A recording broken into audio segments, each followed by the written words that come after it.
kudune damkar iki. Lah iki kudune damkar, nek ora damkar ya ora iso no. Few moments later.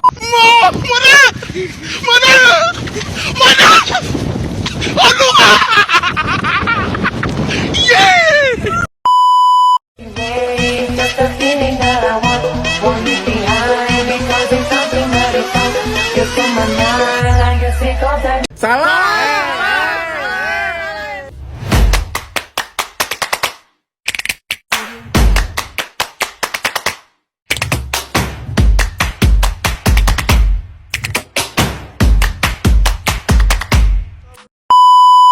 Assalamualaikum warahmatullahi wabarakatuh. Perkenalkan, nama saya Wiska Sutiani dengan NIM 2022-143-087, kelas 3C PGSD, mata kuliah Strategi Belajar Mengajar SD.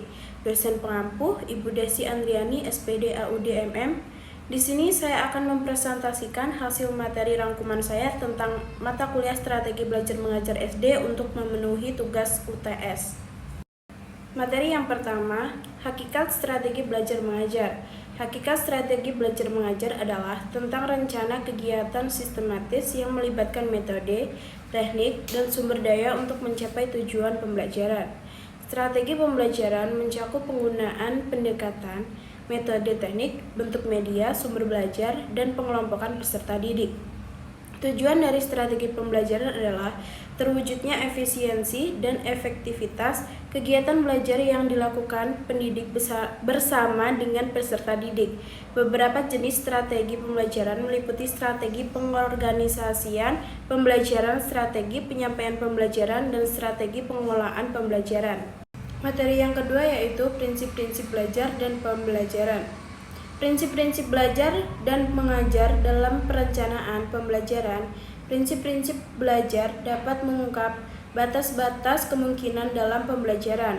Dalam melaksanakan pengajaran, pengetahuan, dan prinsip-prinsip belajar dan pembelajaran dapat membantu guru dalam memilih tindakan yang tepat. Selain itu, dengan prinsip-prinsip belajar dan pembelajaran, ia memiliki dan mengembangkan sikap yang diperlukan untuk menunjang peningkatan belajar peserta didik. Materi yang ketiga yaitu macam-macam prinsip pembelajaran. 1. Prinsip kesiapan. 2. Prinsip motivasi.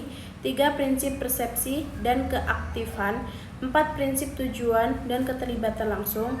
5. Prinsip perbedaan individual. 6. Prinsip belajar kognitif. 7. Prinsip belajar afektif. 8. Prinsip belajar psikomotorik. Dan yang ke-9, prinsip pergaulan, balikan, kekuatan, dan evaluasi. Implikasi prinsip-prinsip belajar bagi peserta didik dan seorang guru. A. Perhatian dan motivasi. B. Keaktifan. C. Keterlibatan langsung. D. Pergaulan. E. Perbedaan individual. F. Tantangan. Dan yang terakhir, balikan dan penguatan. Materi yang keempat yaitu landasan psikologi dalam pembelajaran. Landasan psikologi dalam pembelajaran merupakan fondasi penting dalam proses pendidikan yang membahas berbagai informasi mengenai kehidupan manusia pada umumnya. Psikologi pendidikan adalah salah satu bagian dari studi psikologi yang fokus pada masalah belajar, termasuk kegiatan mengajar. Pemahaman yang mendalam mengenai landasan psikologi dalam pembelajaran dapat membantu para pendidik dalam merancang pembelajaran yang lebih efektif dan sesuai dengan kebutuhan siswa. Psikologi tingkah laku. Psikologi tingkah laku merupakan bidang studi yang mempelajari perilaku manusia dan hewan secara nyata atau selindung. Dalam konteks psikologi, tingkah laku dapat diartikan sebagai respon organisme atau individu terhadap rangsangan dari luar objek. Psikologi tingkah laku juga dikenal sebagai behaviorisme, yang berpendapat bahwa semua perilaku dapat dipelajari dan dinilai tanpa mempertimbangkan keadaan mental internal. Psikologi kognitif. Psikologi kognitif adalah cabang psikologi yang mempelajari proses mental seperti perhatian, penggunaan bahasa, ingatan, persepsi, penyelesaian masalah, kreativitas, dan corak pemikiran. Psikologi kognitif juga mempelajari bagaimana informasi diproses, disimpan, dan digunakan oleh otak manusia. Pendekatan psikologi kognitif memiliki berbagai ciri, seperti fokus pada proses mental, penggunaan metode eksperimen, dan penekanan pada pengolahan informasi. Materi yang kelima yaitu pengertian CBSA. Pendekatan cara belajar siswa aktif adalah salah satu pendekatan yang menuntut keterlibatan siswa dalam proses belajar mengajar, baik secara intelektual, emosional, maupun fisik. Prinsip-prinsip pendekatan CBSA dapat dijelaskan sebagai berikut. 1. Keterlibatan siswa. Prinsip ini menekankan kepada keterlibatan siswa dalam kegiatan belajar yang nampak, seperti diskusi kelompok dan keberanian untuk mencari kesempatan untuk berpartisipasi dalam proses belajar mengajar. 2. Pengelompokan siswa. Guru harus memilih strategi belajar mengajar yang sesuai dengan tujuan pengajaran serta materi tertentu. Ada materi yang sesuai untuk proses belajar mengajar secara individual dan ada pula yang lebih tepat untuk proses belajar secara kelompok. 3. Pengelompokan berdasarkan kemampuan. Guru dapat memperhatikan pengelompokan siswa berdasarkan kemampuan untuk memastikan efektivitas pembelajaran. 4. Indikator penerapan pendekatan CBSA. Untuk mengetahui apakah penerapan pendekatan CBSA dalam pembelajaran telah optimal, perlu diamati indikator-indikatornya. Indikator tersebut meliputi gejala-gejala yang nampak dalam perilaku guru dan murid selama pembelajaran berlangsung, serta organisasi kegiatan iklim dan alat-alat dalam pembelajaran. Materi yang keenam yaitu keterampilan proses dalam pembelajaran.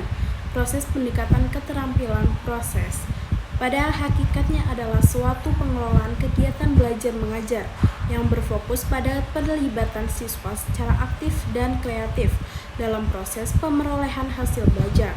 Pendekatan keterampilan proses dapat diartikan sebagai wawasan atau panutan pengembangan keterampilan intelektual, sosial, dan fisik yang bersumber dari kemampuan-kemampuan mendasar yang prinsipnya telah ada dalam diri siswa. Prinsip-prinsip pendekatan keterampilan yaitu meliputi 1. Kemampuan mengamati, 2. Kemampuan menghitung, 3. Kemampuan mengukur kemampuan, 4. Kemampuan mengklasifikasi kemampuan, 5. Kemampuan menemukan hubungan, 6. Kemampuan prediksi atau lamaran, 7. Kemampuan melaksanakan penelitian, 8. Kemampuan mengumpulkan dan menganalisis data, 9. Kemampuan mengkomunikasikan hasil. Materi yang ketujuh yaitu metode mengajar yang berpusat pada guru. Metode pembelajaran berpusat pada guru adalah pemecahan, pembelajaran, dan instruksi berpusat pada guru. Dalam metode ini, seseorang pengajar berperan dalam memberikan bahan ajar untuk para peserta didiknya. Pada metode pembelajaran berpusat pada guru, guru tidak hanya menguasai kelas secara menonton, namun guru harus cenderung mengaktifkan pemahaman siswa. Dalam hal ini, guru perlu melihat 3 komponen penting dalam melaksanakan metode ini, yakni 1. Menciptakan sasaran behavioral atau perilaku, 2. Menganalisis tugas, 3. Menyusun taksonomi instruksional. Artinya, gurulah yang berperan untuk kelancaran proses belajar mengajar dalam kelas. Metode yang terakhir yaitu metode mengajar yang berpusat pada siswa.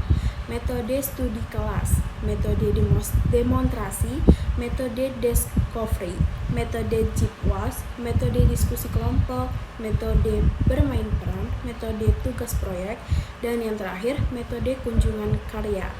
Manfaat metode pembelajaran pada siswa yaitu meningkatkan pemahaman, meningkatkan motivasi, meningkatkan keterampilan, meningkatkan partisipasi, meningkatkan daya ingat, meningkatkan kreativitas, pemahaman yang lebih baik, pembelajaran seumur hidup, penyesuaian individual, dan yang terakhir peningkatan retensi informasi.